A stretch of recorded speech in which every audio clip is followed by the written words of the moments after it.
Hello दोस्तों, कैसे हैं आप लोग। आप हमेशा स्वस्थ रहें, ऐसा हम ईश्वर से कामना करते हैं। आज हम जिस पादप के बारे में बात करेंगे उसका नाम सहजन है। सहजन आज के समय में कौन नहीं जानता। सहजन अपने लाभकारी गुणों के कारण पूरे संसार में प्रसिद्ध है। आप जिस पादप, उसके फूल, उसकी पत्तियों को देख रहे हैं, यही सहजन है। सहजन की पत्तियों, फूलों और फलियों को अलग अलग तरीके से खाया जाता है।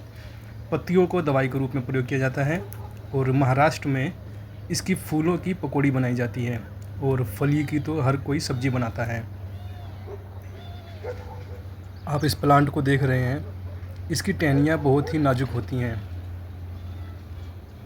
देखिए ध्यान से, ये बहुत पतली पतली टहनियाँ होती हैं। आप चाह कर भी जल्दी इसके पेड़ पर चढ़ नहीं सकते। अगर चढ़ने का प्रयास करेंगे तो टहनियाँ टूट जाएंगी और आप नीचे गिर जाएंगे। इस पर लगे हुए फलों को एक बड़ी डंडी के माध्यम से तोड़ा जाता है।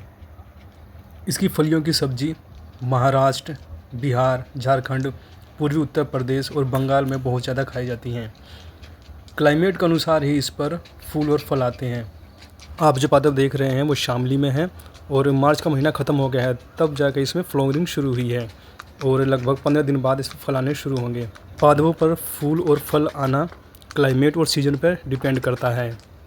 ये क्लाइमेट जहाँ पहले आ चुका है वहाँ पे सहजन की फलियाँ बिक रही हैं और लोग ख़रीद रहे हैं, लेकिन शामली में ये क्लाइमेट थोड़ा लेट आया, जबकि पिछले साल ये पहले आ गया था और मार्च के महीने में इसमें फलियाँ आ गई थी। इसका साइंटिफिक नाम है मोरिंगा ओलिफेरा। अब इसका क्लासिफिकेशन देख लेते हैं। Kingdom Plantae, phylum Spermatophyta, sub phylum Angiospermae, class Dicotyledonae, order Capparidales, family Moringaceae, genus Moringa, species oleifera. इसका साइंटिफिक नाम हो जाता है मोरिंगा ओलिफेरा। इसके फ्लावर के बारे में साइंटिफिक तरीके से बात करें तो हम देखते हैं कि प्रत्येक फ्लावर में 5 पंखुड़ियाँ होती हैं। पंखुड़ियों के गुच्छे को कोरोला बोलते हैं। कोरोला के ठीक नीचे कैलिक्स होता है। कैलिक्स हरी पंखुड़ियों का एक गुच्छा होता है। कैलिक्स के प्रत्येक पार्ट को सेपल बोलते हैं। कोरोला के बीच में फीमेल रिप्रोडक्टिव ऑर्गन यानी पिस्टिल होता है। पिस्टिल चारों ओर से घिरा रहता है एंड्रोसियम से। एंड्रोसियम किसी भी फ्लावर का मेल रिप्रोडक्टिव ऑर्गन होता है। एंड्रोसियम के प्रत्येक पार्ट को स्टेमन बोलते हैं। मोरिंगा में स्टेमन 5 होते हैं और वो भी साइज में छोटे बड़े होते हैं। मोरिंगा का फ्लावर जाइगोमॉर्फिक होता है। इसे इरेगुलर भी कहते हैं, यानी कि अगर पुष्प को केवल वर्टिकल प्लेन में काटते हैं तो यह समान आधे आधे 2 भागों में बट जाता है। मोरिंगा पर हर्माफ्रोडाइट प्रकार का फ्लावर आता है, यानी कि एक ही फ्लावर में मेल और फीमेल दोनों रिप्रोडक्टिव ऑर्गन मौजूद होते हैं। इसमें कैल्शियम, पोटेशियम, आयरन इत्यादि बहुतायत मात्रा में पाई जाती हैं। इसकी इसी उपयोगिता के कारण यह सब्ज़ी बहुत ज़्यादा महंगी बिकती है। अभी शामली में ये 200 रुपये किलो है। बिहार, झारखंड, पूर्वी उत्तर प्रदेश में ये 100 रुपये से भी ऊपर प्रति किलो के हिसाब से बिकता है और महाराष्ट्र में ये एक एक फलियाँ मतलब गिनती के रूप में बिकती हैं।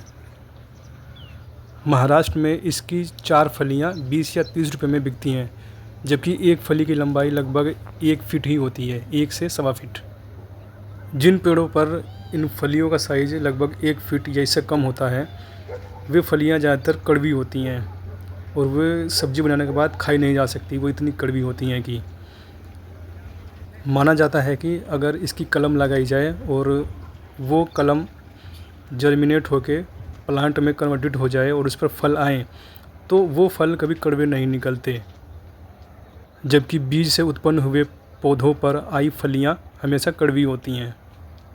हम कई बार इसकी फलियों की सब्ज़ी बना चुके हैं, जिनमें से 3-4 बार तो कड़वी निकल चुकी हैं, जो बिल्कुल भी खाई नहीं जाती।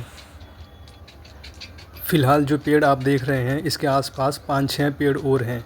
इन सभी पर आने वाली फलियां हमेशा अच्छी होती हैं, वे कभी कड़वी नहीं निकलती। आप जब भी बाज़ार से इसकी फलियां ख़रीदें तो वहीं तोड़कर एक बार चख लें कि ये कड़वी तो नहीं है। अगर आपने नहीं चखी और वो कड़वी निकल जाएंगी तो वाकई आप उसको खा नहीं पाएंगे। दोस्तों, ये मोरिंगा की सामान्य जानकारी थी। प्लांट से संबंधित और भी जानकारियों के लिए हमें सब्सक्राइब करें।